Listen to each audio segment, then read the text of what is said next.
नमस्कार, प्रणाम आप सभी लोगों को। हम हैं रुद्र प्रताप पांडे और आज के इस वीडियो से हम लोग अपने क्लास 12th के ज्योग्राफी को स्टार्ट करेंगे।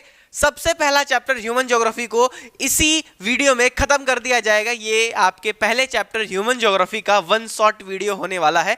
डिस्क्रिप्शन में आपको इसका हैंड रिटन नोट्स मिल जाएगा, तो जाकर के वहां से उसको चेकआउट कर लीजिएगा।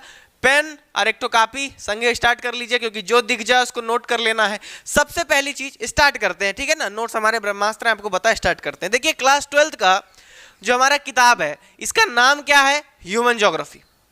अब आप अगर ह्यूमन ज्योग्राफी इस बुक का नाम है, ये जो सबसे पहला चैप्टर हम लोग आज पढ़ने जा रहे हैं ना, ये चैप्टर नहीं है।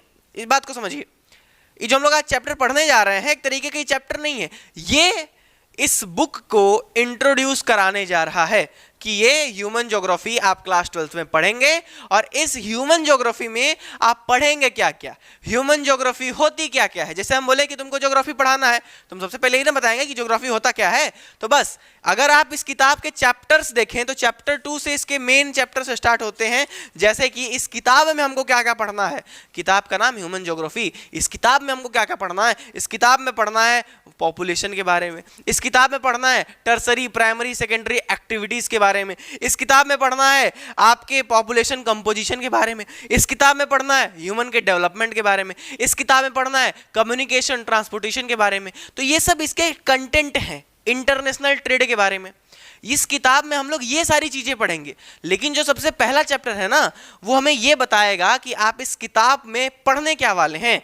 तो सबसे पहले एक चीज क्लियर कर लीजिए कि जो पहला चैप्टर है आपका ह्यूमन ज्योग्राफी नाम का, ये क्या कर रहा है, आपको आपके किताब से, आपको आपके क्लास 12th के इस ह्यूमन ज्योग्राफी के बुक से इंट्रोड्यूस करवा रहा है। ठीक, इतना क्लियर हो गया। अब जब इंट्रोड्यूस करवा रहा है तो कुछ बातें हैं, गिनी चुनी कम से कम 6 से 7 बातें हैं जो आप ध्यान में रखेंगे और एक ही बार में पूरा चैप्टर खत्म हो जाएगा। 6 से 7 चीज के अलावा और कुछ भी नहीं है। स्टार्ट करते हैं। 7-8 चीज जो भी होगा उसको बस ध्यान में रखेंगे और ये ध्यान में रखो कि इंट्रोडक्शन है, ये समझना, कोई दिक्कत नहीं। चलिए फटाफट से स्टार्ट करते हैं। अब देखिए हम क्या पढ़ने वाले हैं, human geography nature and scope. हम ह्यूमन ज्योग्राफी पूरे क्लास 12th में पढ़ेंगे। अब ह्यूमन ज्योग्राफी क्या होता है, ज्योग्राफी क्या होता है, इसके ऊपर थोड़ा सा चर्चा कर लिया जाए। तो देखिए, अगर हम बात करते हैं कि जब हम नेचर के बारे में, जब हम ह्यूमन बींग्स के बारे में पढ़ाई स्टार्ट करते हैं तो इस पढ़ाई को बेसिकली क्या कहते हैं, ज्योग्राफी कहते हैं। हम जो नेचर के बारे में, हम जो इस पृथ्वी के बारे में, इसके सारे कंटेंट्स के बारे में पढ़ाई करते हैं तो उसको क्या कहते हैं, भैया ज्योग्राफी कहते हैं। ये हमको पता है। अब आगे बढ़ते हैं तो देखिए, इस ज्योग्राफी के पढ़ाई को ना हम 2 भाग में बांटते हैं। ज्योग्राफी को हम 2 तरीके से बांट रहे हैं, ठीक है ना। मतलब कि क्या है कि बेसिकली अर्थ के पढ़ाई को, इस सिस्टम के पढ़ाई को, इस प्राकृतिक के पढ़ाई को हम ज्योग्राफी कह रहे हैं। ह्यूमन के बारे में जो पढ़ाई जा रहा है उसको हम ज्योग्राफी कर रहे हैं। और अब इस ज्योग्राफी को हम 2 पार्ट में पढ़ते हैं, 2 भाग में इसको बांट दिया गया है। एक पार्ट को बोला गया फिजिकल ज्योग्राफी और दूसरे पार्ट को बोला गया ह्यूमन ज्योग्राफी। सिंपल से यार, कुछ नहीं है। देखिए बात को समझिए, हमको पढ़ना है ज्योग्राफी, हम बोले यार नेचर के पढ़ाई को ज्योग्राफी कहते हैं। ये सब सारी चीज़ों को, अपने पृथ्वी के बारे में जानकारी प्राप्त करो, सब पहाड़ नदी कुल के बारे में जानकारी प्राप्त करो, ह्यूमन के बारे में जानकारी प्राप्त करो, ये सब क्या है, ज्योग्राफी है। अच्छा, आप बचपन से जो ज्योग्राफी पढ़ते आ रहे हैं उसमें आपको 2 ही चीज़ पता चलता है।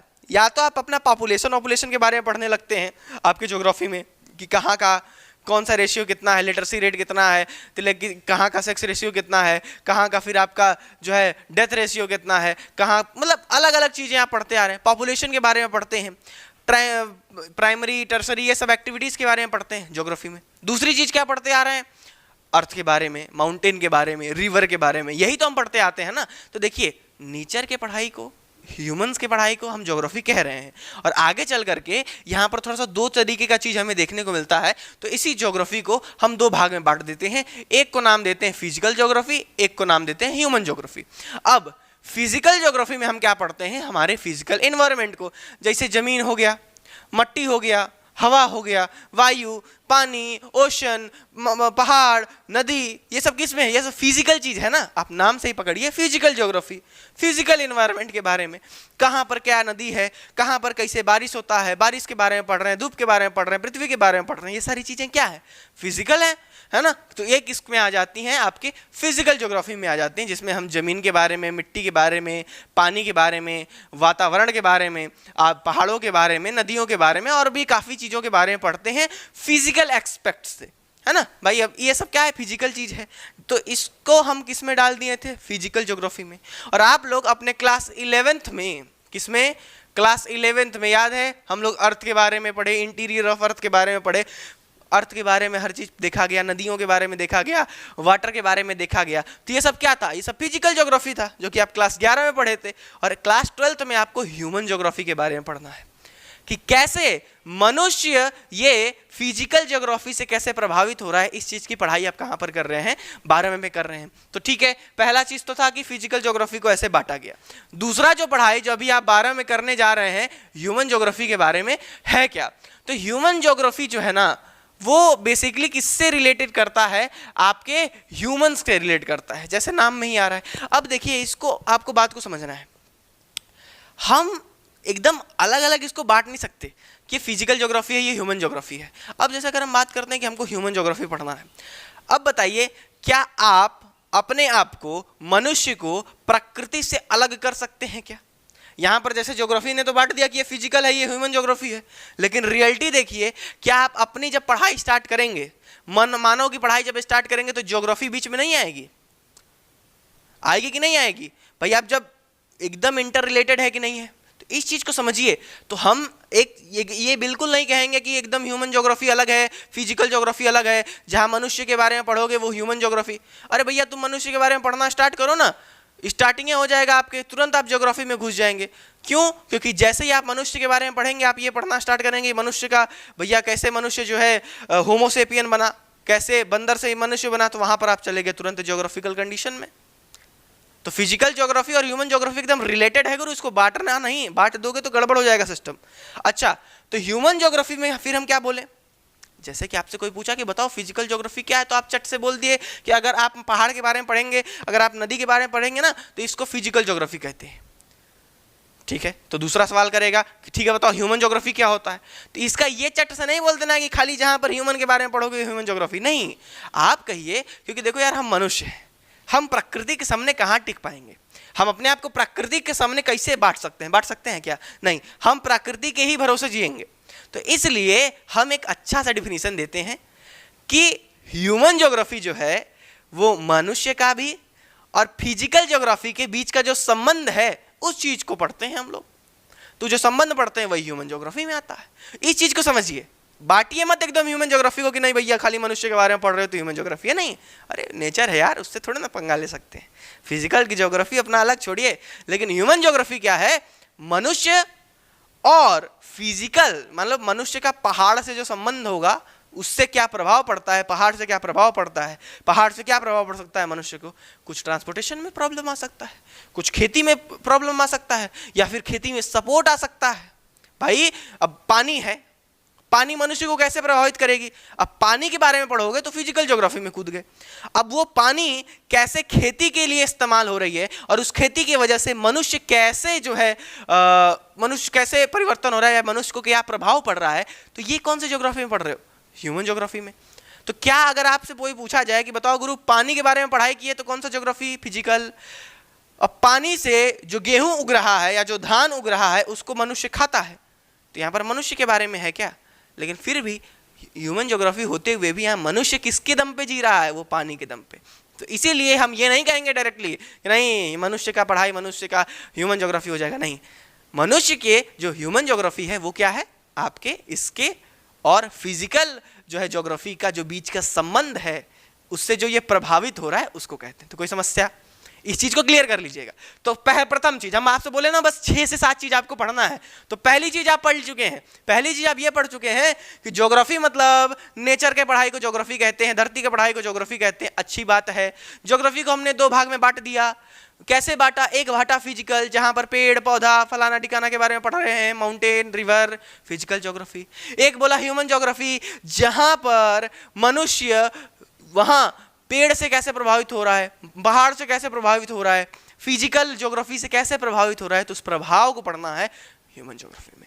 कोई समस्या, कोई दिक्कत नहीं, वेरी गुड। चलिए अब आगे बढ़ते हैं, देखा जाए तो क्या है भैया ह्यूमन ज्योग्राफी क्या है, relationship between physical and natural, या फिर ह्यूमन वर्ल्ड को कह लीजिए। तो ह्यूमन वर्ल्ड और फिजिकल जो ज्योग्राफी है इसके बीच का जो संबंध है, इसके पढ़ाई को ह्यूमन ज्योग्राफी कहते हैं। तो इसका एग्जांपल हमेशा याद रखना कि अगर हवा के बारे में पढ़ रहे हो, फिजिकल है लेकिन हवा के दम पे आप सांस ले रहे हैं, तो ह्यूमन ज्योग्राफी है।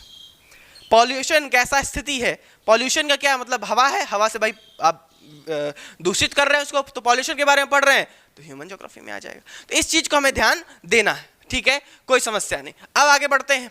तो ज्योग्राफी कैसे मनुष्य को प्रभावित करती है, इसकी पढ़ाई हम यहां पर कर रहे हैं। तो आपने फिजिकल ज्योग्राफी में क्लास 11th में पहाड़ के बारे में, पृथ्वी के बारे में, जो है अलग अलग एक्सपेक्ट के बारे में, पानी के बारे में पढ़ा, लेकिन अब 12 में किस किन चीज़ों पे ध्यान देने वाले हैं।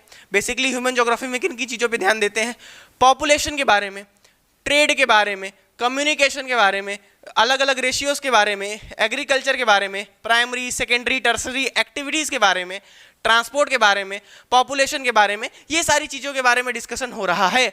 अब बताइए क्या ये सारी चीज़ें फिजिकल ज्योग्राफी से प्रभावित नहीं होंगी? क्या ये सारी चीजें फिजिकल ज्योग्राफी से भाई प्रभावित नहीं होंगी? क्या होंगी? कुछ ना कुछ संबंध है कि नहीं है? इन सारी चीजों का फिजिकल ज्योग्राफी से संबंध है कि नहीं है? बताइए। बिल्कुल है। तो इसी संबंध को तो पढ़ना है ना ह्यूमन ज्योग्राफी में। पकड़ लिए? तो बस पहला चीज क्या था, ह्यूमन ज्योग्राफी और फिजिकल ज्योग्राफी, कोई समस्या नहीं। आगे बढ़ते हैं। तो देखिए अब यहां पर क्या है ना, थोड़ा सा मैटर फंसता है। एक बंदा आया आपसे बोला कि गुरु हम तो ज्योग्राफी पढ़ रहे हैं, हमने ज्योग्राफी को 2 भाग में बांट दिया, एक भाग को बांटा ह्यूमन को और एक को बांटा फिजिकल को। अब ज्योग्राफी को पढ़ें कैसे, यहां पर विवाद छिड़ जाता है, यहां पर दुमुहिया किस्म का बात छिड़ जाता है। 2 नतीजे देखने को मिलते हैं, 2 तरीके देखने को मिलते हैं। कोई बोलता है कि नहीं इस तरीके से ज्योग्राफी को पढ़ो, कोई बोलता है कि नहीं इस तरीके से ज्योग्राफी को पढ़ो।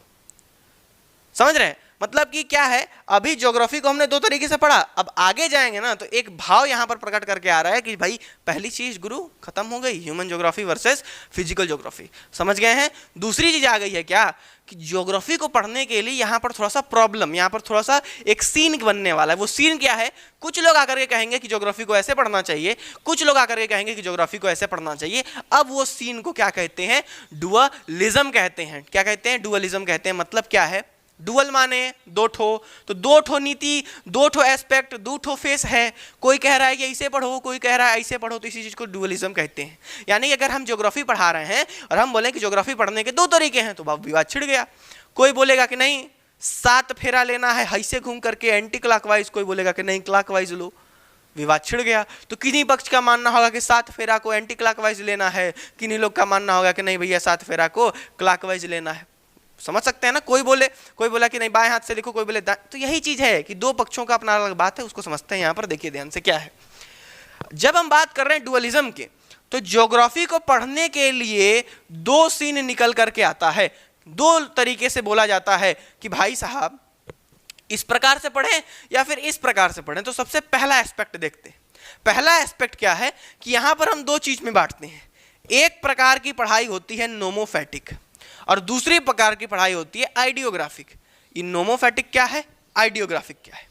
सपोज करिए हम आपको खाली पानी के बारे में पढ़ा रहे हैं कि पानी ऐसे प्रकट हुआ, पानी भाप बन जाता है। तो एक बात बताइए, क्या पानी खाली भारत का भाप बनता है? क्या अमेरिका वालों का पानी भाप नहीं बनता है? इधर रसिया वालों का पानी भाप नहीं बनता है? हर जगह का पानी भाप बनता होगा ना। तो ये क्या खाली एक रीजन के लिए है क्या? नहीं, अरे भैया पानी को गर्म कर लोगे तो पूरा भाप बन जाएगा, हर जगह के लिए है।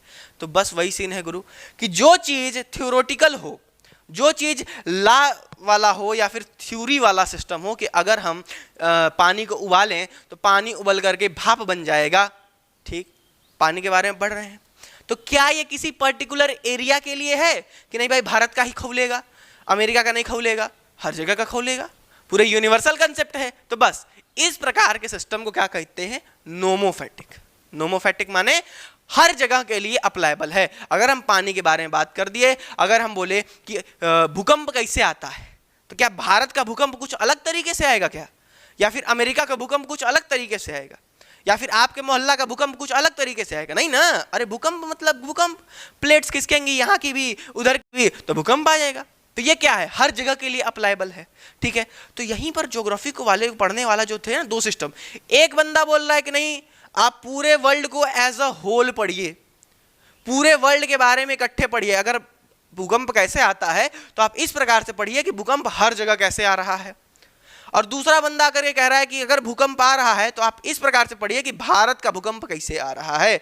यानी कि एक जगह बोला जा रहा है कि पूरे दुनिया को लेकर के पढ़ो, यूनिवर्सली लेकर के पढ़ो कि अगर जो है शहद मीठा है तो भाई हर जगह के लिए मीठा है, लेकिन इधर आकर के बोला जा रहा है कि नहीं खाली तुम भारत का चेक करो कि शहद मीठा है कि नहीं। तो यहाँ पर एक रीजन थमाया जा रहा है और यहाँ पर पूरा एक वर्ल्ड को दे दिया जा रहा है। इसी चीज को हम देखना चाहेंगे कि नोमोफेटिक क्या है।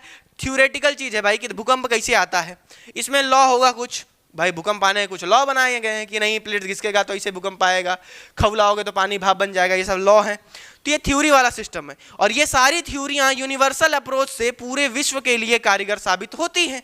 तो इस प्रकार के पढ़ाई को हम क्या कहेंगे, नोमोफेटिक। अच्छा, तो ये एक एस्पेक्ट था। दूसरा वाला भी देख लेते हैं, दूसरा वाला क्या सीन है। तो दूसरा वाला है आइडियोग्राफिक। अब आइडियो में आता है आइडिया लगाना, एक तरीके से देखो कि अपना अपना खुद का आइडिया होता है कि नहीं होता है। आइडियोग्राफिक में आइडिया आया, अब सबका अपना अपना आइडिया है, यार मेरा कुछ आइडिया आपका कुछ आइडिया, तो अब अलग अलग आइडिया का अलग अलग पढ़ाई हो सकता है कि नहीं हो सकता है। नोमोफेटिक मतलब कुल मिला सेम है, यूनिवर्सल अप्रोच है, लेकिन आइडियोग्राफिक में आप आइडिया से याद रखेंगे कि हो सकता है सबका अलग अलग आइडिया हो, तो अलग अलग पढ़ाई की जाएगी। जैसे कि हम बात करते हैं कि ये डिस्क्रिप्टिव तरीके से होगा, जैसे कि हम बात करें कि भारत में भूकंप के बारे में हम पढ़ाई कर रहे हैं, या फिर किसी स्पेसिफिक टॉपिक के बारे में हम पढ़ाई कर रहे हैं, किसी दूसरे सब्जेक्ट के ऊपर हम पढ़ाई कर रहे हैं, तो उसको हम विस्तार तरीके से पढ़ेंगे। कि मान लो कहीं कुछ हो जाता है, अब मान लो कोई एक सीन है, कोई एक ऐसा जगह है जहां पर कुछ यूनिक चीज पाई जा रही है, जहां पर कुछ ऐसा सिस्टम है जो कि स्पेशली वहीं के लिए है, तो आप खाली वहां का पढ़ाई कर रहे हैं। जैसे बहुत सारी चीजें जो कि क्या होता है, माना जाता है नहीं कि एक जगह का जो है फ्लाइट उड़ती है तो फिर वहां पर ऐसा होता है कि वहां से गायब हो जाएगा, पता नहीं चलेगा, तो वहां का कुछ यूनिक सिस्टम है, तो उसके लिए आप डिस्क्रिप्टिव तरीके से पढ़ाई कर रहे हैं और बाकी सब दूध का दूध पानी हो जाएगा। लेकिन एक दूसरा रीजन क्या है, पूरे वर्ल्ड के लिए आप कुछ अलग पढ़ रहे हैं जो कि हर जगह कारगर साबित होगा, वो क्या है, नोमोफेटिक है। और आइडियोग्राफिक मतलब डिस्क्रिप्टिव है, अपना अलग अलग डिटेल स्टडी है, अलग अलग जगहों का, अलग अलग चीजों का, ठीक है ना। तो यहाँ पर ज्योग्राफी को पढ़ने वाले दो लोग आए, बोले कि ये डिटेल्ड नॉलेज लो हर एक इंडिविजुअल सब्जेक्ट का, ठीक है। तो डुअलिज्म क्या था, एक बंदा आकर के बोल रहा है कि पूरे विश्व के लिए एक ही बात पढ़ो कि पानी कैसे खौलता है, सब लोग उसको मानेंगे। दूसरा बंदा आकर के कहता है कि नहीं, हम बताएंगे कि चना में, हम बताएंगे ग्लूकोज का पानी कैसे खौलता है। एक सब्जेक्ट मिल गया और एक सब्जेक्ट पे ही वो डिस्क्रिप्टिव तरीके से अपना काम करने लगा। तो सबसे पहला क्या था, थ्योरेटिकल और डिस्क्रिप्टिव, पूरे विश्व को यूनिवर्सली या फिर इंडिविजुअली, ठीक है, कोई समस्या नहीं। और इसी का जो अप्रोच है वो भी दूसरे तरीकों को देखने को मिलता है। एक अप्रोच ये है कि हम वो पढ़ाई को एक पर्टिकुलर रीजन में करें, यानी कि अगर हम पानी खौलने के बारे में पढ़ रहे हैं तो हम खाली ये पढ़ें कि बनारस में पानी कैसे खौलता है, एक रीजन मिल गया। या फिर हम ये पढ़ें कि पूरे विश्व में पानी कैसे खौलता है, बात एक ही है गुरु, ठीक है ना। तो वही चीज है कि यहाँ पर दो तरीके से पढ़ने का, रीजनल अप्रोच मतलब खाली ये पढ़ लो कि बनारस में पानी कैसे खौलता है, और सिस्टमैटिक अप्रोच मतलब उसका सिस्टम पकड़ लो कि पानी खौलता क्या है, इतना डिग्री सेल्सियस पे अगर हीट प्रोड्यूस होगा तो पानी खौल करके भाप बन जाएगा। तो अगर आप अंटार्कटिका में उसको खौलाइए या आप जम्मू कश्मीर में उसको खौलाइए या रेगिस्तान में बैठ करके खौलाइए, बात एक ही हो जाना है। टेम्परेचर का अपना अलग अलग सीन है, लेकिन खौलने का हम बात कर रहे हैं, ठीक है। तो ये सारा सीन है। अब अच्छा, तो दो चीज हम लोग पढ़ लिए भाई, फिंगर पे लेकर के चलिएगा, चैप्टर बहुत हल्का वाला है। पहला चीज ह्यूमन ज्योग्राफी, भैया ह्यूमन से रिलेटेड नहीं, ह्यूमन और फिजिकल के रिलेशन से रिलेटेड, जो उनका रिलेशनशिप है, पानी हमको प्रभावित करता है, इस रिलेशनशिप को ह्यूमन ज्योग्राफी में पढ़ेंगे। और खाली पानी के बारे में पढ़ना है तो फिजिकल ज्योग्राफी, प्रथम चीज पढ़ लिए। दूसरी चीज, किस प्रकार का डुअलिज्म था, किस प्रकार की बहस थी, दो लोग थे, एक बोले कि विश्व के बारे में पढ़िए, नोमोफेटिक, जो कि यूनिवर्सली हर जगह अप्लाइबल हो, नोमोफेटिक। एक आए बोले आइडियोग्राफिक पढ़िए कि सबका अपना अलग अलग सब्जेक्ट हो, अलग अलग इंडिविजुअली पढ़ाई किया जाए, एक था ये बात। दूसरा बात क्या था, एक बंदा आया बोला कि खाली पता करो कि एक रीजन में पानी कैसे खौलता है, बनारस में पानी कैसे खौल रहा है, मतलब एक रीजन में, बनारस से नहीं, एक रीजन में कैसे सिस्टम हो रहा है। और दूसरा बंदा आया कह रहा है कि भैया पूरे सिस्टम को, इसका सिस्टम समझ जाओ, हर जगह अप्लाइबल होगा। तो दो बातें हमने अभी तक ध्यान दी। आगे बढ़ेंगे तो अब देखो यार, इस डुअलिज्म की वजह से ये जो दो लोग बहस कर रहे हैं ना कि हम रीजनल अप्रोच करें कि सिस्टमैटिक करें, कि हम नोमोफेटिक करें कि आइडियोग्राफिक करें, हम फिजिकल ज्योग्राफी को अलग देखें कि हम ह्यूमन ज्योग्राफी को अलग देखें, ये सब बहस ही तो है। आप खुद कंफ्यूज आए हुए हैं कि अरे हम ह्यूमन ज्योग्राफी को अलग पढ़ें, फिजिकल ज्योग्राफी को अलग पढ़ें। तो इसीलिए हम आपसे बोले हैं कि पानी को अलग पढ़ोगे, फिजिकल ज्योग्राफी है। अरे पानी तुम्हारे पेट में गया, पानी से तुम प्रभावित हो रहे हो, तो क्या यहाँ पर पानी का रोल नहीं है? तो ये संबंध के बारे में स्टडी है। कोई आपको और प्रकृति को अलग कर ही नहीं सकता। यही बात, यही जो है यहाँ पर आपको देखने को मिलता है, यही जो है बहस छिड़ी हुई है कि डुअलिज्म की वजह से हम ज्योग्राफी को कैसे पढ़ें, इस पे डिबेट होने लगा। भैया हम ज्योग्राफी को कैसे पढ़ें, इस तरीके से पढ़ें कि इस तरीके से पढ़ें? तो अंततः जवाब मिलता है। बवाल है यार, अब बवाल तो बढ़ते जा रहा है कि क्या किया जाए, किससे पढ़ें हम, ये तरीका माने वो तरीका माने। तो अब जवाब मिलता है यहाँ पर क्या कि डुअलिज्म जो है ना वो फिजिकल और ह्यूमन ज्योग्राफी पे वैलिड ही नहीं है यार। कैसे वैलिड हो सकता है? बिना पानी हमको मतलब पानी के बिना हम रह सकते हैं क्या? मनुष्य प्रकृति के बिना जीत सकता है? नहीं जी सकता। तो जब जी नहीं सकता तो फिर इसमें कैसा द्वैवाद कर रहे हो? हम दोनों तो जब संगे हैं तो फिर डुअलिज्म लाने की जरूरत क्या है? इसी बात को समझिए। तो हर जगह बहस चल रहा है कि हम ज्योग्राफी को किस तरीके से पढ़ें, डिबेट हो रहा है। कोई बोल रहा है इससे पढ़ो, उससे पढ़ो, कोई बोल रहा है ह्यूमन ज्योग्राफी को अलग पढ़ो, कोई बोल रहा है फिजिकल ज्योग्राफी को अलग पढ़ो। लेकिन यहाँ पर क्या है कि हम ह्यूमंस जो हैं वो नेचर से, भाई जो फिजिकल एनवायरनमेंट है, जो फिजिकल नेचर है, जो नेचर के एलिमेंट्स हैं, जो नेचर का प्राकृतिक का जो जैसे पानी, पहाड़, जल, वायु, क्या इससे आप अपने आप को कभी अलग कर पाएंगे? नहीं कर पाएंगे। तो जब अलग ही नहीं हो सकते तो फिर से बहस काहे कर रहे हो? वैलिड है कोई पॉइंट? वैलिड है? नहीं वैलिड है। बात खत्म हो गया सिस्टम। तो इसीलिए तो यहाँ पर जो डिबेट हो रहा था, तो डुअलिज्म क्या है भैया, फिजिकल और ह्यूमन ज्योग्राफी के सीन पे वैलिड होता ही नहीं है। क्यों? क्योंकि ह्यूमंस जो हैं और नेचर जो है वो इनसेपरेबल है, उसको हम भाई सेपरेट कर ही नहीं सकते, जी ही नहीं पाएंगे। तो फिर ये वैलिड ही नहीं है, कोई समस्या, कोई सीन नहीं है। ठीक, अब देखिए कुल मिलाकर के ह्यूमन ज्योग्राफी के बारे में बात हुआ कि प्राकृतिक चीजों से मनुष्य को क्या प्रभाव पड़ता है, उनके बीच का संबंध क्या है, उस संबंध की पढ़ाई को ह्यूमन ज्योग्राफी कहते हैं। अब देखिए ह्यूमन ज्योग्राफी को अलग अलग लोग आए और अलग अलग डिफिनीशन देते हैं। जैसे क्या है ह्यूमन ज्योग्राफी? तो सबसे पहले आए रेटजल साहब। इन्होंने कहा कि ये एक सिंथेटिक स्टडी है। किस चीज का? रिलेशनशिप का। किसके किसके बीच का? ह्यूमन सोसाइटी और अर्थ के सरफेस का। भाई इनके कहने का मतलब है कि प्राकृतिक और मनुष्य के जो बीच का संबंध है, इसकी पढ़ाई को हम कहते हैं ह्यूमन ज्योग्राफी। और हम जान ही रहे हैं पढ़ाई कैसे, कि पहाड़ एक मनुष्य को कैसे प्रभावित करता है। अगर आप पहाड़ के बारे में पढ़ रहे हैं तो फिजिकल, पहाड़ जब मनुष्य को प्रभावित करने लगा तो उनके बीच के संबंध को पढ़ रहे हैं कि हमसे पहाड़ से को क्या फायदा है, पहाड़ से हमको क्या नुकसान है, इस संबंध को पढ़ रहे हैं ह्यूमन ज्योग्राफी। गर्मी आपका फिजिकल में है, गर्मी ठंडी फिजिकल में है। अब गर्मी ठंडी की वजह से हम करिया हो रहे हैं कि गोर हो रहे हैं, ये बीच का एक संबंध है। इस संबंध को क्या पढ़ते हैं? Human geography. कितना आसान सिस्टम है, कोई समस्या? ठीक है। तो दूसरे तो इनका था, ठीक है ना, कि ये रिलेशनशिप की स्टडी है। किनके रिलेशनशिप की? फिजिकल ज्योग्राफी और मनुष्य के बीच की। ठीक है, आगे बढ़ते हैं। तो दूसरे एक आते हैं सेम्पले। इनका क्या कहना है कि जो बदलते रिलेशनशिप हैं किनके किनके बीच में, अनरेस्टिंग मैन और अनस्टेबल पृथ्वी, यानी कि भैया मनुष्य भी रुकने वाला है नहीं, मनुष्य भी खुरापाती है, पृथ्वी भी चलती जाती है। तो इन दोनों के बीच का जो संबंध है, इसी को ह्यूमन ज्योग्राफी कहते हैं। जो कि हमको पता है कि जल से मनुष्य प्रभावित हो रहा है, 10वीं बार बोल दिया ना तो क्या है वो? ह्यूमन ज्योग्राफी है। ये बेसिक सा है सीन की, कोई इसमें ज़्यादा कचोधन करने का जरूरत ही नहीं है। तो अब थोड़ा सा हम पढ़ते हैं ह्यूमन ज्योग्राफी के नेचर को। देखो यार, आपसे कोई पूछे ह्यूमन ज्योग्राफी ना, एकदम आंख बंद करके एक डिफिनेशन दिमाग में रख लो। प्रकृति का मनुष्य के बीच में जो संबंध है, संबंध के पढ़ाई को ह्यूमन ज्योग्राफी कहते हैं। बस प्रथम चीज हुई थी। दूसरी चीज क्या थी? डुअलिज्म। डुअलिज्म में क्या था? पूरा होल का पढ़ाई, इंडिविजुअल का पढ़ाई, एक रीजन का पढ़ाई, पूरे कंट्री पूरे सिस्टम का पढ़ाई यही ना था। उसके बाद ये लोग आए, रिलेशनशिप बताए, ड्यूअलिज्म वैलिड क्यों नहीं है, क्योंकि हम कभी अलग हो ही नहीं सकते, यही सारे चीज तो पढ़ रहे हैं। तो अब बात कर लेते हैं नेचर ऑफ ह्यूमन ज्योग्राफी का। नेचर ऑफ ह्यूमन ज्योग्राफी क्या है कि ये पढ़ाई करता है किस चीज का, इंटर रिलेशनशिप। अब बताओ यार, तुम तो अब रट चुके हो कि रिलेशनशिप किसके बीच में होगा, फिजिकल एनवायरनमेंट के बीच में और सोशल कल्चर एनवायरनमेंट के बीच में, जो कि मनुष्य के द्वारा बनाया गया है। तो कुल मिलाकर के बात यह है कि मनुष्य के बीच, प्रकृति के बीच जो संबंध है, ह्यूमन ज्योग्राफी। कोई समस्या नहीं। अब देखो, यहां पर जो हमने बंटवारा किया है, यहां पर जो हमने पढ़ाई को अलग अलग क्षेत्र से देखा है, वो क्या है, फिजिकल तरीके से देखें तो फिजिकल में हम क्या पढ़ेंगे, लैंड फॉर्म्स के बारे में, सॉइल्स के बारे में, क्लाइमेट के बारे में, पानी के बारे में, नेचुरल वेजिटेशन के बारे में, फ्लोरा फौना के बारे में, जानवर और ये जो है ये सब के बारे में। कहाँ पढ़ रहे हैं हम लोग, फिजिकल में, कोई समस्या नहीं।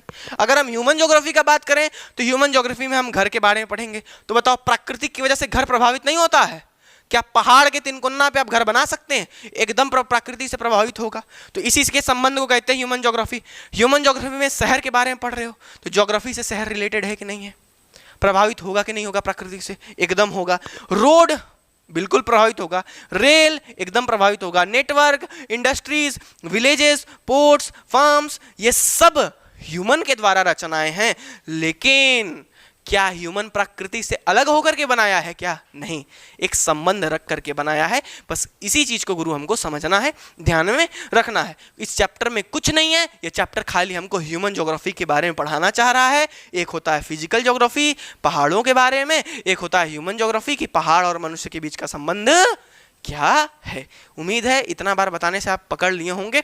नोट करिए फटाक से, इसका नोट करिए, नोट्स बनाइए, आगे बढ़ते हैं मिटा करके, और आगे भी कुछ सीन है उसको भी फटाफट से समझ लेते हैं। ठीक है, नोट कर लीजिए फटाक से स्क्रीनशॉट लेकर के। तो चलिए अब आगे बढ़ते हैं। अभी तक तो हमें ये पता चली गया है कि यार जब ह्यूमन ज्योग्राफी को हमें पढ़ना है और पूरा का पूरा इस चैप्टर में, ये तो इंट्रोडक्शन है पूरे किताब का, ये वाला चैप्टर, और ये हमें बता क्या रहा है, पूरा संबंध देखने को मिल रहा है फिजिकल ज्योग्राफी यानी प्रकृति में और ह्यूमन ज्योग्राफी यानी कि जो नेचर है, जो ह्यूमंस है, मानव और प्रकृति के बीच के संबंध को दर्शाने के लिए ये पूरा जो है सीन हमें देखने को मिल रहा है, और इसी के ऊपर पूरा वैरी होगा। अब देखते हैं, आगे बढ़ते हैं, यही सीन को समझना है, आगे बढ़ते हैं। ये जितने भी मनुष्य चीजें बना रहे थे, ये जितना भी सब गाड़ी, बंगला, घोड़ा, रेलगाड़ी, एरोप्लेन, जितना भी बंदरगाह वगैरह, जो भी चीज़ बना रहे हैं ना, उन सब में फिजिकल एनवायरनमेंट का आदमी इस्तेमाल करता है। भाई रिसोर्सेज, नेचुरल रिसोर्सेज का इस्तेमाल हो ही रहा है, ये तो हम साफ साफ देख रहे हैं। तो दूसरी चीज़ क्या है कि फिजिकल एनवायरनमेंट बहुत ही ज़्यादा ह्यूमंस के द्वारा छेड़छाड़ की गई है। भाई अब ह्यूमंस ने कमती छेड़ा है नेचुरल एनवायरनमेंट को, नेचुरल रिसोर्सेज को एकदम छेड़छाड़ करके एकदम जो है पूरा एकदम स्थिति बदल दिया है। तो इसने फिजिकल एनवायरनमेंट ने पूरी जो मानव की जीवन जीवनी है इसको बदल करके रख दी। एक समय जहां पर प्रकृति को कोई टच नहीं करता था, प्रकृति से बस कितना लकड़ी उकड़ी जला रहे हैं, और यहाँ पर एकदम मैसिव, एकदम तगड़ा तरीके से बस लूटा जा रहा है प्रकृति को। भाई ह्यूमन लाइफ में बदलाव आए, लेकिन एक तरीके से प्रकृति को भी तो डैमेज हो रहा है ना, बहुत सारे डैमेज हो रहे हैं। ओजोन लेयर फट रहा है, ग्लेशियर उधर पिघल रहा है, इधर सब ग्लोबल वार्मिंग वगैरह वाला सीन, कमती नुकसान नहीं पहुंच रहा है। इसी चीज को दिखाने के लिए, ये सीन को समझाने के लिए कि पहले के समय में मनुष्य प्रकृति को उतना छेड़छाड़ नहीं करता था, उस समय का माहौल क्या था, और अभी मान रहा है कि मनुष्य एकदम एकदम गर्दा उड़ा दिया है एकदम पूरा प्रकृति का। इस चीज को समझना है। तो पहले क्या सीन था और अभी क्या सीन है। पहले प्रकृति हावी हुआ करती थी और आज के समय में मनुष्य हावी हुआ है। तो इस सिस्टम को समझाने के लिए दो टॉपिक आपको देखने को मिलता है। एक है न्यूट्रलाइजेशन ऑफ ह्यूमंस, यानी ह्यूमंस नेचर भाई न्यूट्रलाइज एकदम तरीके से, उनको टच करने का। न्यूट्रल मतलब क्या होता है, गाड़ी न्यूट्रल में हो गई तो उसको कोनो ढेंगर के ले जा सकते हैं, एकदम लिमिट है, उसका अकड़ खत्म हो जाए। गाड़ी गियर में लगी, अकड़ में है, हिलवे नहीं करेगी। और गाड़ी को न्यूट्रल में लग दी है तो न्यूट्रल है भैया, जेहर मनते हैं, ढकेल के ले जाओ। तो क्या थे ह्यूमंस, किसके द्वारा न्यूट्रलाइज थे, एकदम न्यूट्रलाइज। इसको भाव को समझो यार, भाव को समझो। न्यूट्रल थे एकदम, मतलब कि छेड़छाड़ करने नहीं जाएंगे। न्यूट्रल माने नील बटा सन्नाटा, शांत है। न्यूट्रल माने शांत है, छेड़ेंगे नहीं किसी को। तो पहले तो देखेंगे कि ह्यूमंस शांत थे, किसी को छेड़ेंगे नहीं, न्यूट्रलाइज हैं। अब फिर इक्वल क्या करेंगे, ह्यूमनाइजेशन कर देंगे नेचर का। एकदम प्रकृति को एकदम सटाक से लिया जाएगा। इसी चीज को देखते हैं कि आप एक सीन समझेंगे जहां पर प्रकृति हैवी है और एक सीन समझेंगे जहां पर प्रकृति से मनुष्य हैवी है। ठीक है, इसको समझते हैं। आइए, तो सबसे पहले हम लोग देखते हैं कि न्यूट्रलाइजेशन ऑफ ह्यूमंस। तो प्राचीन काल में बहुत पहले क्या होता था कि जो मनुष्य है ना वो प्रकृति से डरते थे। हम लोग भी कहानी सुने हुए हैं कि भैया पेड़ चला करते थे, नुकसान पहुंचाएंगे तो जंगल की देवी जो है वो, अवतार पिक्चर देखे हैं कि नहीं आप लोग? हॉलीवुड का अवतार पिक्चर में देखिए जंगल देवता को माना जाता था, कैसे जंगल की देवी होती थी, है ना। अवतार देख लीजिएगा एक बार, बहुत मस्त पिक्चर है, आप लोग देखे ही होंगे वैसे, ठीक है ना। तो खतरनाक, तो वैसे जैसे उसमें जंगल की देवी वगैरह होते थे, जंगल के जो है भगवान माने जाते थे, जंगल को एक तरीके से पूजनीय माना जाता था और हम उनमें एक पत्ता भी तोड़ने का जरूरत नहीं करते थे। मनुष्य खोपड़ी में चलता था कि अगर हम जो है जंगल को कुछ नुकसान पहुंचाए, प्रकृति को कुछ नुकसान पहुंचाए, तो प्रकृति हमसे बदला लेगी। भूकंप के द्वारा, सुनामी के द्वारा, बाढ़ के द्वारा, ये सब की वजह से प्रकृति हमसे बदला लेगी। तो इससे वो डरते थे और पूजा करते थे। तो ये वाला सीन आपको देखने को मिलता है कहां पर? Neutralisation of humans. यानी कि पहले के समय में मनुष्य डरता था किससे? नेचर से, और वो उनकी पूजा करता था। आज भी हमारे संस्कृति में है कि हम पेड़ को पूजनीय मानते हैं, सारे जो है पौधों का, एकदम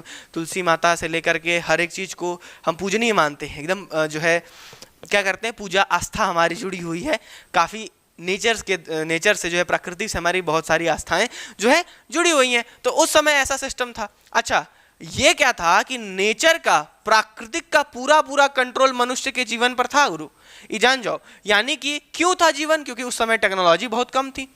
तो पूरा का पूरा प्राकृतिक का रोल किस पे? मनुष्य पे चल रहा है। मनुष्य अपना पूजा पाठ भाई कर रहा है, मान रहा है, पूजनीय समझता था, डरता था और छेड़छाड़ नहीं करता था। क्यों? क्योंकि उस समय टेक्नोलॉजी कम थी। और इसी चीज को कि मनुष्य जो है डर करके रह रहा है नेचर से, वर्शिप कह रहा है, और नेचर का पूरा कंट्रोल किस पे है? ह्यूमन लाइफ पे है। तो इस सिस्टम को ना हम एक नाम दे दिए हैं, वो नाम है इन्वायरमेंटल डिटर्मिनिज्म। क्या नाम दे दिए हैं? ये आप ध्यान में रखेंगे, इन्वायरमेंटल डिटर्मिनिज्म। ये क्या होता है? इन्वायरमेंटल डिटर्मिनेशन मतलब एकदम डिटर्मिनेशन, अरे हम एकदम पूरे डिटर्मिनेशन से ना अपना काम करते हैं जी, पूरा पूर्ण शक्ति से एकदम इच्छा उच्छा एकदम पूरा दे करके। तो क्या है? इन्वायरमेंट के प्रति पूरा डिटर्मिनेशन जो है दिया गया है एकदम। इन्वायरमेंटल डिटर्मिनेशन में आप ध्यान रखेंगे कि एकदम जो मनुष्य हैं वो इन्वायरमेंट के प्रति एकदम डिटर्मिनेशन से हैं भैया, कि गोड़ धर रहे हैं आपका, हम छेड़ेंगे झाड़ेंगे नहीं, पूजा पाठ कर रहे हैं। तो ये सीन क्या था कि मनुष्य प्रकृति से डरते थे, पूजते थे, और कुछ भी तोड़ताड़ करने से, कुछ भी काटने उठने से पहले सोचते थे कि अर्थक्वेक खा जाएगा, बिजली गिर जाएगी, बारिश आ जाएगा, बाढ़ आ जाएगा। इससे मतलब वो भय बना था और वो पूजनीय समझते थे। क्यों? क्योंकि उस समय टेक्नोलॉजी की काफ़ी कमी थी, टेक्नोलॉजी वगैरह की कमी थी। तो इस सिस्टम को हमने एक नाम दे दिया, इन्वायरमेंटल डिटर्मिनिज्म। इसको आप ध्यान रखेंगे। हम आपसे बोले हैं कि इस चैप्टर में खाली 7 से 8 चीज़ें ध्यान में रखने रखें, बाकी सब बस, अब वो भी इतनी मस्त मस्त हैं कि कभी आप भूलेंगे ही नहीं। आगे बढ़ते हैं। तो जो है ह्यूमन डेवलपमेंट बहुत ही सिंपल था, जो सोशल डेवलपमेंट था वो बहुत ही ज़्यादा सिंपल था। धीरे धीरे मनुष्य बढ़ना चालू किया, मनुष्य ग्रो करना स्टार्ट किया। तो मनुष्य क्या करने लगा कि भैया मनुष्य समझने लगा नेचर को, प्रकृति को समझने लगा कि सेव गिरा तो नीचे कहाँ गिरा, ये उड़ रहा है तो ये उड़ के कैसे जा रहा है, हवा का क्या सिस्टम है, ये खून का क्या सिस्टम है। तो जब ये सब बुद्धि आने लगी मनुष्य के अंदर तो धीरे धीरे विकसित होने लगा। अब विकसित हुआ तो कुछ चीज़ें हमें बताई गई हैं, वो अपना खुद का अलग अलग टेक्नोलॉजी बिल्ड करने लगा। भाई विकसित होगा तो टेक्नोलॉजी बनाया, जैसे कि फ्रिक्शन और हीट से हमें पता चला कि भैया फ्रिक्शन गड़गड़ गड़गड़ गड़गड़ करोगे तो आग पैदा हो जाएगा। रगड़ दिए आप फ्रिक्शन। एक हम लोग के यहाँ बहुत ही कहानी चलती थी बचपन में। पापा आए हमसे बोले कि जो है यहाँ पर कम से कम 200-300 बार रगड़ो, ब्रह्मा जी का दर्शन हो जाएगा। छोटे पे हमको लगता बहुत छोटे थे, इतना हमको भी याद है, बहुत सीन चलता था उस समय। आए बोले कि एकदम भाई छोटे पे अपना माथे में कम से कम 200-300 बार रगड़ दो, गिनती से 221 बार रगड़ना, और जो है ब्रह्मा जी का दर्शन प्राप्त हो जाएगा। आज तक कोई नहीं कर पाया है, देखो तुम कर पाते हो क्या? हम बहिर्बाण एकदम धय के रगड़ दिए पूरा, कम से कम एकदम महीना भर तक यहाँ पर जो है इसे निशान एकदम पड़ गया था, एकदम टीका की तरह। तो ये वाला सीन किससे, फ्रिक्शन से। ये घर्षण कर रहे हैं, अब अपना हाथ धे कैसे घर्षण कर दीजिए, घर्षण हो जाएगा आपके हाथ का, तुरंत है छिला उला के लाल हो जाएगा। तो वही चीज कह रहे हैं कि घर्षण से क्या पैदा होता है, गर्मी, वहीं पे फायर मिल गया, फायर हमें, है ना। तो ये सारे चीज आपको देखने को मिल जाता है, फ्रिक्शन हीट से फायर मिल गया। डीएनए वगैरह का सिस्टम देखा गया तो मेडिकल फील्ड में काफ़ी सारी जो है बीमारियों से लड़ने का जेनेटिक सोर्स पे जो है काफ़ी सारी चीज़ें आपको देखने को मिलती हैं। एयरोडायनामिक्स की वजह से आज हम हवा में उड़ रहे हैं, आज फ्लाइट में आदमी बैठ के कहाँ से कहाँ पहुँच जाते हैं, उड़ने लगे हैं। तो ये सब किसकी वजह से, डेवलपमेंट है, ग्रो कर रहा है मनुष्य, टेक्नोलॉजी बिल्ड कर रहा है। तो एक सिस्टम आपको दिखाएं कहाँ का, न्यूट्रलाइजेशन ऑफ ह्यूमंस था, जहां पर ह्यूमंस प्राकृतिक के अंडर था, टेक्नोलॉजी क्या थी, कम थी। धीरे धीरे टेक्नोलॉजी बढ़ाएगा तो फिर नेचर के ऊपर ह्यूमन आएगा। अब यही सिस्टम यहां पर आ जाता है, ह्यूमनाइजेशन ऑफ नेचर। लो भैया नेचर आ गया हिलंगे। अब क्या है कि मनुष्य बहुत सारा टेक्नोलॉजी जो है बिल्ड कर लिया था अपने जीवन को आसान बनाने के लिए। अब वो जितना काम करता था सब टेक्नोलॉजी का इस्तेमाल। अब जो जितनी भी टेक्नोलॉजी बनी है उसको नेचुरल रिसोर्सेज चाहिए। हवाई जहाज खड़ा कर दिए, हवाई जहाज में केरोसिन चाहिए, हवाई जहाज में जो ईंधन चाहिए वो कहाँ से आएगा, आएगा भैया नेचुरल रिसोर्सेज। मोटरसाइकिल बना के रख दिए, पेट्रोल जो है कहाँ से आएगा, नेचुरल रिसोर्सेज। तो आराम तो मिल रहा है लेकिन नेचुरल रिसोर्सेज का भी इस्तेमाल दबा के हो रहा है। तो इस चीज़ को हमें समझना है। आदमी घरे में एसी लगवा दे रहे हैं, उससे कितना जो है दिक्कत, कितना काफ़ी सारा चीज़ है जो आपको देखने को मिलता है। तो सुविधा है तो फिर उधर दूसरे साइड प्रॉब्लम भी देखने को मिलता है, ठीक। तो अब क्या है कि जो मनुष्य है वो एनवायरनमेंट को बढ़िया तरीके से समझ रहा है और मस्त मस्त एफिशिएंट टेक्नोलॉजी बना रहा है। जैसे देखिए हेल्थ सेंटर हाईलैंड्स पे, अर्बन एरिया को बढ़ा रहा है, ऑर्किड्स पैस्चर बना रहा है, कहाँ पर प्लेन्स पे, रोलिंग हिल्स पे जो है बना रहा है, पोर्ट बना रहा है कोस्ट के किनारे, ओशियानिक रूट्स बना रहा है, ओशन में जान रहा है। तो ये सारा सिस्टम सैटेलाइट को स्पेस में भेज दे रहा है।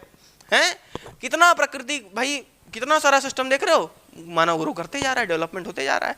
तो अब जब इतना सिस्टम हो गया तो सोचो प्रकृति का क्या हाल हुआ है, धड़ाधड़ नेचुरल रिसोर्सेज का इस्तेमाल किया जा रहा है। तो वही चीज है क्या कि ह्यूमनाइजेशन ऑफ नेचर। हम यहाँ पर दो वर्ड याद रखेंगे, जहां पर मनुष्य नेचर से डर करके, पूजा पाठ करके और दब करके चलता था, वो था कौन सा, एनवायरमेंटल डिटर्मिनिज्म। ध्यान रखोगे।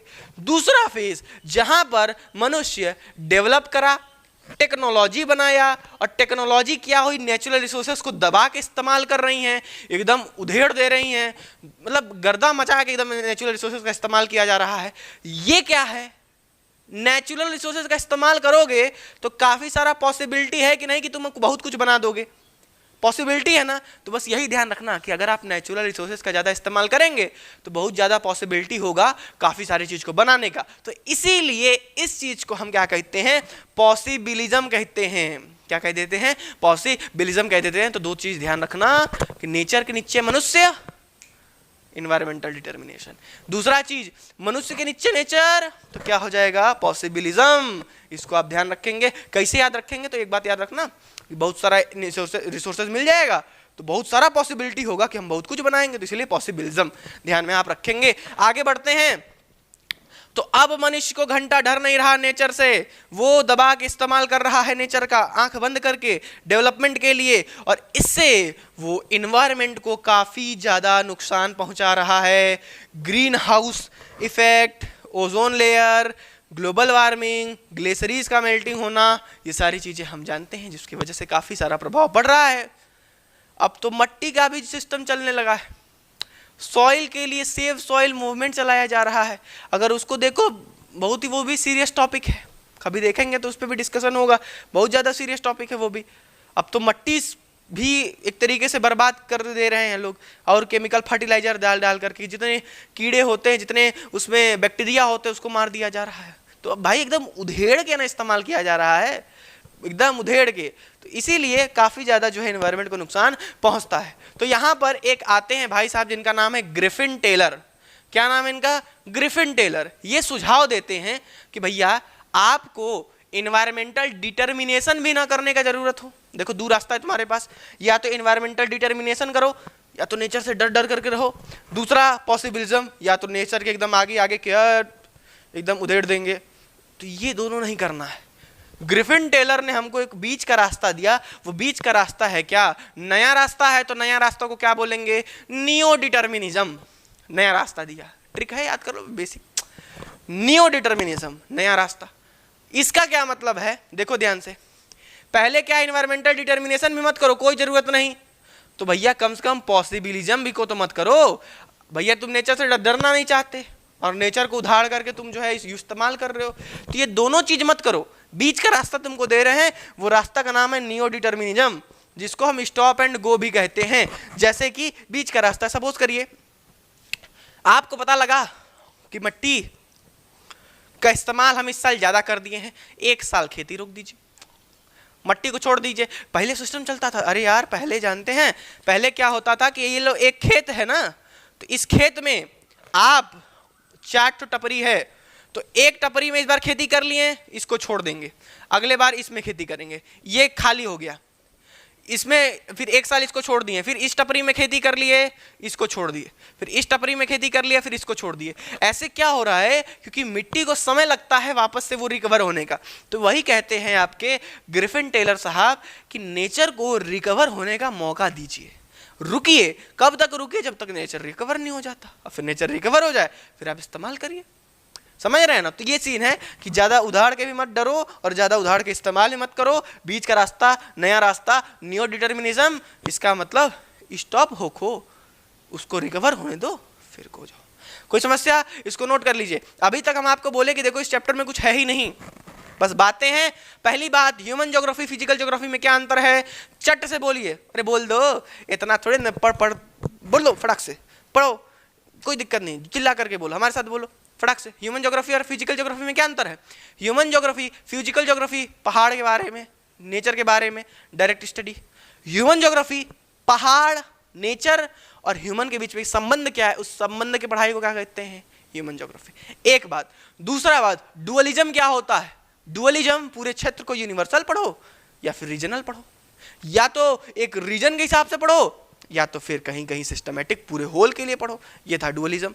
डुअलिज्म को खत्म कैसे करना है? तीसरी बात, डुअलिज्म को खत्म इसलिए करेंगे क्योंकि वो वैलिड ही नहीं है। क्या प्रकृति मनुष्य कभी अलग हो सकते हैं? नहीं हो सकते, तो फिर कैसा डुअलिज्म? गोली मारो डुअलिज्म को, खत्म हो गया। 3 बात। चौथी बात जो थी हमारी, डुअलिज्म के बाद हम लोग देखे थे आपका आगे बढ़ करके कि ह्यूमन ज्योग्राफी का नेचर क्या क्या है। तो ह्यूमन ज्योग्राफी का नेचर हमें दिखने को मिला कि भाई इंटर रिलेशनशिप है दोनों का, इंटर रिलेशनशिप है। और फिजिकल में हम लोग फलाने फलाने चीज देखते हैं, और आपके इधर ह्यूमन ज्योग्राफी में हम लोग फलाने फलाने चीज देखते हैं, जिसका जो फिजिकल को इस्तेमाल करके ह्यूमन बना रहे हैं। चौथा पॉइंट था। 5वां point, neutralization of humans, nature के नीचे ह्यूमंस। एक वर्ड यहां पर हम ध्यान रखेंगे। 5वां बात, एनवायरमेंटल डिटर्मिनेशन। 6वां बात क्या था? Humanisation of nature. नेचर से मनुष्य भाई दबदबा में एकदम कबार का इस्तेमाल कर रहा है। और यहां पर एक लाइन आपको देखने को मिली थी 6वीं, वो पॉसिबिलिज्म। तो क्या है? कुछ है क्या? देखो 6 है भाई, सॉरी 7 गो है भाई, 5 2 7 है, बाकी एक आग दूठा और बचा है, देख लेते हैं। ठीक है, तो कुछ नहीं है इसमें, बस ध्यान रखने वाली चीज है। नोट करिए, फटाक से आगे बढ़ते हैं। तो आगे हम लोग बढ़ते हैं और आगे का भी जो कंसेप्ट है उसको भी थोड़ा सा हम लोग समझने का प्रयास करते हैं। कुछ है नहीं, तो हमारा अगला जो टॉपिक आता है वो है human geography through corridors of time. Corridors of time का क्या मतलब है? यहाँ पर ह्यूमन ज्योग्राफी अलग अलग समय से होते हुए कैसे कैसे आई है, समय की गलियों से होकर के कैसे निकली है, इसके ऊपर जो है हम चर्चा यहाँ पर करने वाले हैं कि ह्यूमन ज्योग्राफी समय के हिसाब से कैसे परिवर्तन देखने को मिलता है हमारी ह्यूमन ज्योग्राफी में। तो इसको अब हम पढ़ेंगे थोड़ा सा समय के रिलेटेड, कि कैसे समय के दौरान भैया टाइम पीरियड से लेकर के कैसे इसमें परिवर्तन देखने को मिला, इसमें क्या क्या बदलाव देखने को मिले। तो सबसे पहले इस सब चीज की शुरुआत होती है जब मनुष्य अपीयरेंस में आता है, मनुष्य एग्जिस्टेंस में आता है, मनुष्य प्राकृतिक में आता है। ठीक है, अच्छा धीरे धीरे क्या हुआ, समय के साथ साथ धीरे धीरे ज्योग्राफी अपना डेवलप करती गई, बदलती गई। अब क्या हो रहा था कि पहले जो था ना, जब प्राचीन का अगर हम बात करते हैं, अर्ली सोसाइटीज का हम बात करते हैं, तो उस समय भाई कोई को किसी से मतलब उतना था नहीं, उतना आपस में इंटरेक्शन था नहीं। तो जब आपस में इंटरेक्शन नहीं था तो हम अपना नॉलेज शेयर नहीं कर पाते हैं। और इस समय देखिए इतना अच्छा सा इंटरेक्शन है कि अभी अमेरिका में कोई कुछ खोज करेगा तो पूरी दुनिया को पता चल जाएगा, कोई इंडिया में भी कोई खोज करेगा तो पूरी दुनिया को पता चल जाएगा। तो उस समय इंटरेक्शन कम था सोसाइटीज़ के बीच, जिससे क्या था कि जो नॉलेज है वो लिमिटेड ही स्प्रेड हो पाता था। कौन नॉलेज एक दूसरे को देते थे? वही जो ट्रैवलर्स हैं, जो अपना घूमने के लिए आते थे, जो एक्सप्लोरर्स होते थे, नई नई जगहों को खोजते थे, वो जहाँ जहाँ गए हैं उनके बारे में चीज़ों को नोट कर लेते थे, उनके बारे में चीज़ों को उनके बारे में जैसे दूसरे लोगों को बताया करते थे। तो कौन बताया गया भाई? अगर हम कभी अपने जीवन में लंदन गए ही नहीं हैं तो जो लंदन गया है वही ना बताएगा कि अरे भैया लंदन ऐसा है, लंदन में ये मिलता है, वो मिलता है, ठीक है ना। तो यही वाली चीज़ें आगे देखें तो उस समय नेविगेशन स्किल्स जो है वो उतना अच्छा नहीं थे, जिससे कि जो यात्रा थी, जो सफ़र था, वो काफ़ी ज़्यादा खतरनाक होता था। आज के समय में जहाज़ों में मस्त नेविगेशन सिस्टम है, गूगल मैप है, ठीक है, जूम करके हर एक चीज़ आप देख लेंगे, कहाँ कैसे जाना है, रूट से बहुत मदद है। लेकिन उस समय इतना बढ़िया जो है हमें नहीं पता चल पाता था कि किस दिशा में जाना है। अब जाना है लंदन तो चले गए लंका, तो कैसे सिस्टम होगा, ठीक है ना। तो इसके वजह से जो है काफ़ी खतरनाक जो है सिस्टम हुआ करता था। आगे देखेंगे तो 15वीं शताब्दी के बाद जो है यूरोप में अलग अलग एक्सप्लोरेशन, लोग एक्सप्लोर करना स्टार्ट हुए। हम लोग जानते हैं कि जब यूरोप में इंडस्ट्रियल रेवोल्यूशन वगैरह चल रहा था तो उस समय ये सब नया नया जगह खोजना स्टार्ट किए थे। किस लिए? रिसोर्सेज के लिए। तो इन लोगों की भाई ये तो एक मतलब ही टाइप का है कि नहीं, हमको रिसोर्सेज इकट्ठा करना है, लेकिन उस वजह से ये नई नई चीज़ों को खोजे, काफ़ी सारे डिस्कवरीज की, काफ़ी सारी नई इन्फॉर्मेशन हमें जानने को मिली। तो उस समय कॉलोनियल पीरियड में जो है काफ़ी सारा मदद हमें देखने को मिलता है। तो अब जब लोग एक्सप्लोर करने लगे पूरे दुनिया को, खोजने लगे पूरी दुनिया को, तो नए नए मिथ्स और मिस्ट्रीज अलग अलग देशों की खुलने लगी। अब भाई अगर आप तो ऐसे सुने हैं कि यहाँ पर ना ऐसे होता है, यहाँ पर चले जाएंगे ना तो अंगुरिया काट देंगे सब, यहाँ पर चले जाएंगे ना तो आपको खा जाएंगे सब, कैसे पता चलेगा? जब आप वहाँ पर जाएंगे ऐसा होगा तो पता चलेगा। तो ये जो क्या कहते हैं, जो मिथ है, ये जो एक मिस्ट्री है पूरा का पूरा, ये सब आपको खुलने लगता है, सब राज जो है वो खुलने लगता है। आगे चल करके देखेंगे तो कॉलोनियल पीरियड के समय, कॉलोनियल पीरियड क्या है? जब एक देश अपना इलाका छोड़ करके दूसर का कभी कब्जाना स्टार्ट करता था। हम अपना घर छोड़ करके अपने पड़ोसी का घर कब्जा रहे हैं, तो ये सब क्या है? कॉलोनियल पीरियड था। एक देश छोड़ करके दूसरे जाकर जगह अपना जो है राज इस्टेब्लिश करते थे। तो उस समय क्या हुआ कि हमें बहुत सारी इंफॉर्मेशन, अब भाई आप अपने से कहते हैं कुएं का मेढक, कुएं का मेढक कुएं में है, उसको क्या पता? बहरे आया एक दिन, निकल करके देखा कि अरे सरवा इतना बड़ा दुनिया है, उसको हार्ट अटैक आया, मर गया। तो अब जब आप बाहर निकलेंगे अपने घर से तो काफ़ी सारी नई चीज़ों को देखेंगे, नया एक्सपीरियंस लेंगे। तो वही बात है कि कॉलोनियलिज्म की वजह से लोग दूसरे जगह गए तो उससे काफ़ी सारा इन्फॉर्मेशन हमें देखने को मिलता है, बहुत सारी डिस्कवरीज, रिसोर्सेज की, अलग अलग इन्वेंटराइज्ड जो है इन्फॉर्मेशन को हमें देखने को मिलता है, ठीक है। तो ये सारी चीज़ें हैं कि कैसे समय के हिसाब से ज्योग्राफी में परिवर्तन देखने को मिला, इन्हीं कुछ कारणों की वजह से मिला। अब यहीं पर हम ह्यूमन ज्योग्राफी को पढ़ने के तरीके के बारे में चर्चा कर रहे हैं, कैसे पढ़ा जाता है, ज्योग्राफी है क्या, ह्यूमन ज्योग्राफी है क्या, यही सब चर्चा कर रहे हैं। तो इसमें 3 अप्रोच, 3 तरीके एक तरीके से हमें देखने को मिलते हैं कि इस हिसाब से इस चीज को रख करके, इसको मद्देनजर रख करके हम इसकी पढ़ाई कर सकते हैं। सबसे पहला वेलफेयर और ह्यूमनिस्टिक अप्रोच। इसमें क्या करते थे? किसी भी इलाके के सोशल वेलबींग को, एजुकेशन को, हेल्थ को, हाउसिंग को, ये सारा मुद्दा को नज़र करके वहाँ की इन्फॉर्मेशन इकट्ठा कर रहे हैं। एक चीज़ कि वहाँ का सोशल भाई लाइफ कैसा है। दूसरा था रेडिकल। रेडिकल में क्या था कि मार्क्स जो थे वो थ्योरी दिए थे कि भाई ये गरीबी वरीबी के रिलेटेड क्या है सिस्टम, पोवर्टी के रिलेटेड, ठीक है ना, कैसे इकोनॉमी के रिलेटेड एक तरीके से, और सोशल इनइक्वालिटीज़ के जो है मद्देनजर रखते हुए अलग अलग जगह से इन्फॉर्मेशन दिखा जा रहा है। तीसरा अप्रोच क्या था? बिहेवियर के वजह से, जैसे कि अपना खुद का भाई सबका अलग अलग लिविंग एक्सपीरियंस होगा, अलग अलग सोशल कैटेगरीज से, जो भी मतलब हम कहीं जाते हैं, हम कहीं गए अपने फलाने के बाराते में हम गए, अब गुल गए, हम बोले भैया गुलगप्पा खिलाओ, गुलगप्पा की जगह देखे हमको पीट दिए सब। अब तो अपने जीवन भर जो है पूरा सबको ढिंडोरा पीटता रहेगा, अरे भैया गईली वहाँ और जो है हम गुलगप्पा मांग लिया था कि हमके एकदम मुँह मार दिए सब। तो अब आप उसके बिहेवियर की वजह से उसका पूरा गुणगान एकदम एक तरीके से कर देंगे। तो एक छोटा सा है कि हम कहीं जाते हैं, वहाँ का बिहेवियर कैसा है, वहाँ को हमको कैसा रहन सहन देखने को मिलता है, वहाँ पर हम कैसा फील करते हैं, अलग अलग एथनिसिटी, अलग अलग रेस, अलग अलग रिलीजन की वजह से।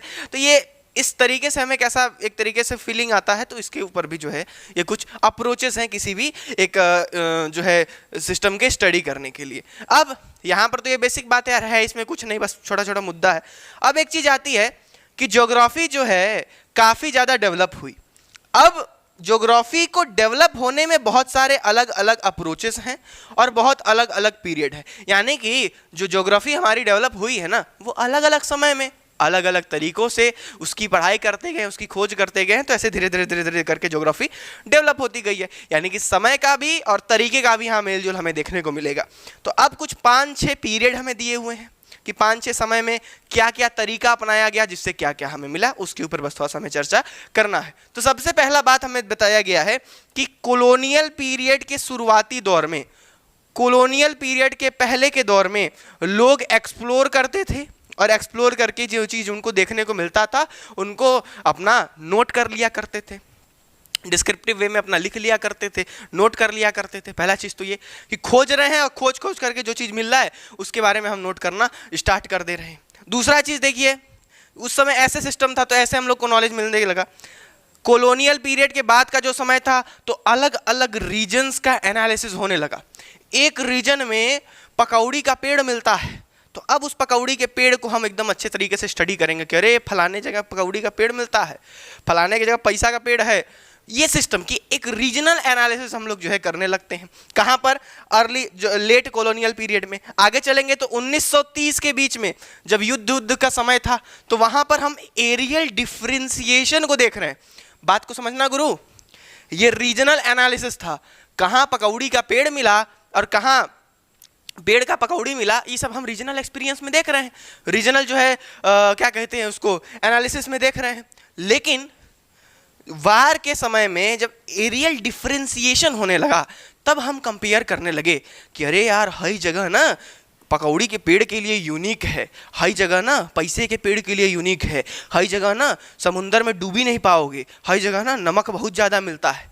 मतलब हम क्या कर रहे हैं, अब अलग अलग एरिया को कंपेयर करके, डिफरेंशिएट करके उसके यूनिक बातों को ध्यान रख करके अपने सिस्टम को देख रहे हैं। पकड़ पा रहे हो? पहले एक्सप्लोर किया तो लिख दिया, आगे बढ़ करके अलग अलग रीजन्स के बारे में जानकारी लिया, आगे चल करके देखोगे तो 1930 के साइड में अलग अलग एरिया को डिफरेंशिएट किया कि यहाँ पर ये चीज़ है तो यहाँ पर ये चीज़ है, ये चीज़ इसके लिए यूनिक है तो ये चीज़ इसके लिए यूनिक है। ठीक है, तो आगे चल करके देखेंगे तो 1950 से लेकर के 1960s का जो समय था उस समय स्पेशल ऑर्गेनाइजेशंस वगैरह होने लगे। जैसे कि क्या कह सकते हैं काफ़ी ज़्यादा साइंटिफिक फील्ड में, कंप्यूटर वगैरह के फील्ड में, ये सब के क्षेत्र में जो है काफ़ी थ्योरीज वगैरह के फील्ड में जो है डिस्कवरीज एक तरीके से होने लगी थी। वो कौन सा दौर था? यहाँ पर ये दौर हमें देखने को मिलता है। अब आगे बढ़े तो 1970 में गुरु, 1970 में यही humanistic view, radical view, behavioural view को भी इसके नज़र में, इसके मद्दे नज़र चीज़ों को देखने लगे। अप्रोच कितने थे? अप्रोच 3 थे। कहीं का सोशल जो है एजुकेशन का स्थिति देखो, स्वास्थ्य का स्थिति देखो, उनके रहन सहन का स्थिति देखो। दूसरा चीज़ क्या था? वहाँ के गरीबी, बराबरी, भेदभाव। और तीसरा चीज़ क्या था कि वहाँ के बिहेवियर। ये सारे मुद्दों को 1970 के जो है पीरियड में मद्देनजर रख करके हम अपना स्टडी कर रहे हैं। और कैसे देखो लेवल धीरे धीरे ज्योग्राफी का बढ़ते जाएगा। अलग अलग समय है, अलग अलग अप्रोच है, अलग अलग समय है, अलग अलग अप्रोच है, अलग अलग समय है, अलग अलग अप्रोच है। तो इससे क्या हो रहा है? धीरे धीरे धीरे धीरे सारा सिस्टम बढ़ते चले जा रहा है और यही चीज़ हम पढ़ते हैं। और आज के समय में 1990 के बाद सॉरी जो है पोस्ट मॉडर्निज्म इन ज्योग्राफी, अलग अलग एरिया में भैया मॉडर्न तरीके से हर एक क्षेत्र को हम विशिष्ट रूप से देखना स्टार्ट करते हैं। अब यहाँ पर तो एक बेसिक मुद्दा था, हम आपसे पहले ही कहें कि 6-7 बात से ज़्यादा यहाँ पर कुछ ध्यान में रखने लायक उतना चीज़ है नहीं और सब आपकी ज़बान पर रहेगा। तो एक बार अभी वीडियो को तुरंत पॉज करके या फिर जैसे ही खत्म तो खत्म होने वाला है, आप चट से स्टार्टिंग से लेकर के ह्यूमन और फिजिकल ज्योग्राफी से ले करके यहाँ पर आकर के ये सारी चीज़ को ख़त्म करिएगा। अब एक जो बचा टॉपिक है वो क्या है? फील्ड और सब फील्ड्स ऑफ ह्यूमन ज्योग्राफी। अभी हम आपको थोड़ा सा क्विक समरी दे दें। ह्यूमन ज्योग्राफी अलग अलग समय से कैसे उभरते आया, उसके 3 अप्रोचेस थे। 3 अप्रोच था, 3 तरीका था। वेलफेयर को, रेडिकल को और बिहेवियर को देख करके आगे गए तो ज्योग्राफी अलग अलग समय में अलग अलग अप्रोच को इस्तेमाल कर रही थी, उसके दम पर ही बढ़ती गई। जैसे कि इस पीरियड में कुछ अलग अप्रोच था, इस पीरियड में कुछ अलग अप्रोच था, इस पीरियड में कुछ अलग अप्रोच था। अब गुरु क्या है, आपको अगर अपने क्लास 11th जो नेक्स्ट टॉपिक है हमारा फील्ड सब फील्ड ऑफ ह्यूमन ज्योग्राफी, उसके ऊपर थोड़ा चर्चा करते हैं। आपको क्लास 11th अगर याद हो तो आपने पढ़ा था कि geography as a discipline, geography को हम एक ऐसा सब्जेक्ट के रूप से मानते हैं जिससे कि सारे सब्जेक्ट रिलेटेड हो। क्या हो? सभी सब्जेक्ट रिलेटेड हो, यानी कि ज्योग्राफी हर एक चीज में है, सारे सब्जेक्ट कहां से निकल करके आ रहे हैं? ज्योग्राफी से निकल करके आ रहे हैं। हिस्ट्री, इकोनॉमिक्स, ये सारे जितने हैं सब कहां से निकल करके आ रहे हैं? ज्योग्राफी से निकल करके आ रहे हैं। ये सब मुद्दा हम जानते थे। तो लास्ट वाला जो टॉपिक है ना, फील्ड और सब फील्ड ऑफ ह्यूमन ज्योग्राफी, ये हमें बस इतना बताता है कि गुरु सारा सिस्टम ज्योग्राफी से ही रिलेटेड है। ज्योग्राफी के अलग अलग ब्रांच हैं जिसकी अलग अलग सब फील्ड्स हैं। जैसे अब यहां पर थोड़ा सा हम किताब खोलना चाहते हैं। देखिए ये देखिए, सबसे पहले ये वाला जो टेबल आपको देखने को मिल रहा है, ये वाला टेबल इसका है, अलग अलग समय में अलग अलग अप्रोच का। तो हम आपको अलग अलग समय में अलग अलग अप्रोच को बता दिए हैं। ये हल्का सा जो डिटेल में दिया है इसको एक बार आप पढ़ लीजिएगा। वैसे तो वर्ड से ही भावना सब समझ गए हैं। तो यहां पर खत्म होता है और लास्ट पन्ने पे आपको एक टेबल देखने को मिलेगा। टेबल 1.2 है, पेज नंबर आपका कौन सा है? ये 6 है। ठीक है, अब यहां पर क्या है, यहां पर ये चीजें दी हुई हैं कि देखो गुरु, ये है ज्योग्राफी का मेन ब्रांच। इस ज्योग्राफी के मेन ब्रांच से कुछ सब फील्ड से निकली हैं, कुछ छोटी छोटी ब्रांच निकली हैं, जिससे कि कुछ दूसरे दूसरे ब्रांच निकले हैं। जैसे कि ज्योग्राफी है, ज्योग्राफी में ह्यूमन ज्योग्राफी होता है, तो ह्यूमन ज्योग्राफी में एक ब्रांच होता है किसका? हिस्टोरिकल ज्योग्राफी का। तो उस हिस्टोरिकल ज्योग्राफी से जो सब्जेक्ट निकला, जो डिसिप्लिन निकला, उसको हम क्या कहते हैं? हिस्ट्री कहते हैं। तो ऐसे ऐसे अलग अलग हिस्ट्री निकला, इकोनॉमिक्स निकला, सोशियोलॉजी निकला, पॉलिटिकल साइंस निकला। तो भैया कहने का क्या मतलब है? यहीं पर चैप्टर खत्म है गुरु। इसको बस इतना ध्यान दो कि कहने का ये मतलब है कि 11 में पढ़े थे कि सारा सब्जेक्ट किससे रिलेटेड है? ज्योग्राफी से। तो ये अंत में यही बता दे रहा है कि ज्योग्राफी के कुछ मेन ब्रांचेस हैं, उसके कुछ सब ब्रांचेस हैं, सब फील्ड्स हैं, जिससे कि ये चैप्टर्स देखने को, ये सब्जेक्ट देखने को मिलते हैं और कुछ भी नहीं है। तो हमारे मेन कौन से हैं? हिस्ट्री हैं, तो हिस्टोरिकल ज्योग्राफी से हिस्ट्री निकला होगा।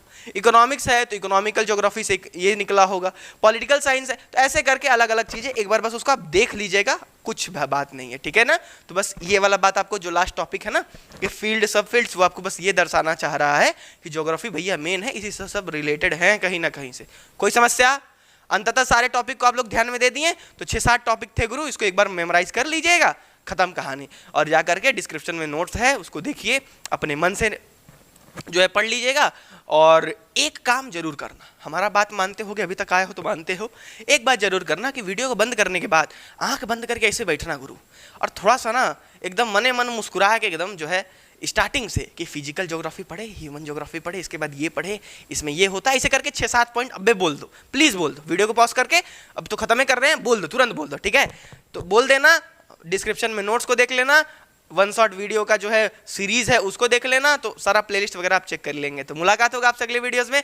यहाँ पर आपका जो है क्लास 12th ज्योग्राफी का सबसे पहला चैप्टर ह्यूमन ज्योग्राफी पूरा का पूरा कंप्लीट चैप्टर खत्म होता है, नोट्स आपके पास है। अब हम लोग सेकंड चैप्टर इसका स्टार्ट करेंगे, जो कि आगे देखा जाएगा। मुलाकात होगा आपसे अगले वीडियोस में, तब तक के लिए पढ़िए, बाय बाय, नमस्कार।